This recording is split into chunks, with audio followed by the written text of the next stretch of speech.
és pagès, perquè nosaltres ens hem compromès que no ens oblidarem de la situació que viu la gent al País Valencià, més enllà de la picabaralla política, i la situació al camp és molt alarmant. És un crit d'auxili que fan els pagesos del País Valencià. La majoria han perdut les collites, la maquinària, les seves finques que han quedat destrossades per l'efecte d'aquesta dana, i per això un grup d'organitzacions rurals han engegat aquesta campanya de solidaritat.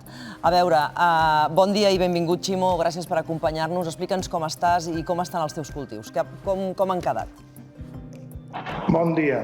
Doncs mira, dins del mal anem eixint i anem millorant dia a dia sense mirar enrere i sempre mirant endavant. De la campanya de la que parles és una campanya que es diu Cultivem Solidaritat, que l'han fet entitats que coneixen bé el teixit agrari valencià i lluiten per la sostenibilitat. I el que pretén la campanya té diverses accions.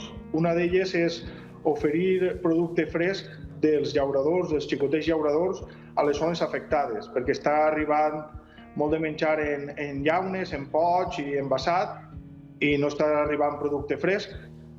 Entonces, entre els llauradors que formen part de la SAT Horta Cuina, estem proveint a les zones afectades de producte fresc. Després, com molts dels llauradors hem sigut afectats, centrem també en pagar d'alguna manera la collita que hem perdut. Després també hi ha una altra acció que és tindre previsió de fons per a reparar maquinària, infraestructures i per a tornar a replantar el que s'ha perdut.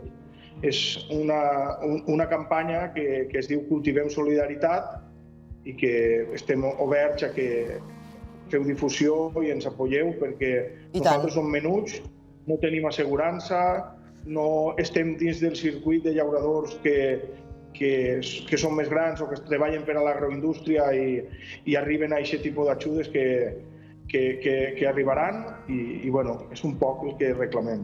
Per tant, estem parlant de petits propietaris. M'ha semblat que deies no tenim assegurança. Què és el que no teniu assegurat? I el fet que no ho tinguéssiu assegurat, això quines conseqüències té després de cara a les indemnitzacions per part del Consorci? Com que som xicotets productors i venem en canals curts de comercialització, en una parcel·la tenim diversos cultius i entonces això no ho tenim assegurat.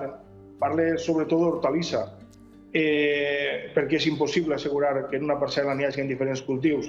Entonces, el que pretenem en aquesta campanya és recolzar-nos i no tindre aquestes pèrdues gràcies als fons que arrepleguem. Perquè la Conselleria d'Agricultura, vosaltres us heu posat en contacte amb ells, què us han dit?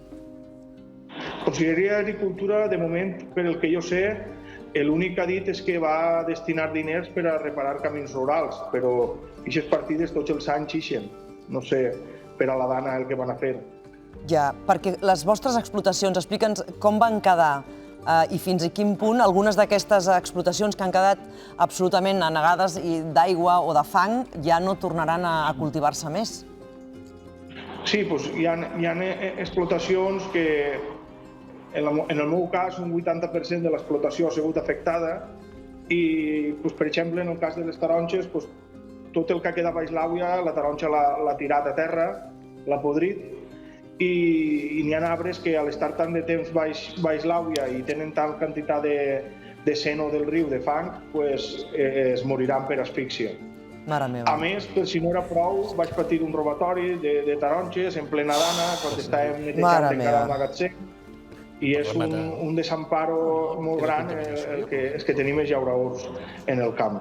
Però bé, el que respecta a la dana, pràcticament el que ha estat baix l'àvia d'hortalissa també s'ha perdut, de quec i de cítrics, per el que m'afecta també, i bé, esperem que a poc anar recuperant i anar eixint, però n'hi ha parcel·les que s'ha d'incorporar aquest fang, i aquest fang, després de 23 dies ja, encara està tendre, i veurem quan podem tornar a entrar per a poder-lo treballar.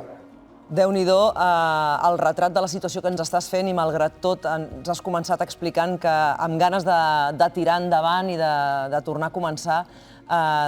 Tot el suport des d'aquí. Ximo, moltíssimes gràcies per explicar-nos la situació que esteu vivint també la pagesia, els agricultors, i endavant amb aquesta campanya tan necessària de solidaritat i d'ajuda al sector agrari. Una abraçada.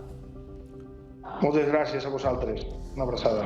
Déu-n'hi-do, mentre el Ximo anava explicant aquestes imatges que el Josep Maria anava posant de com baixaven les riades amb totes aquelles branques i branques i canyes i tot això. La robinada que dius. Aquests militars que estem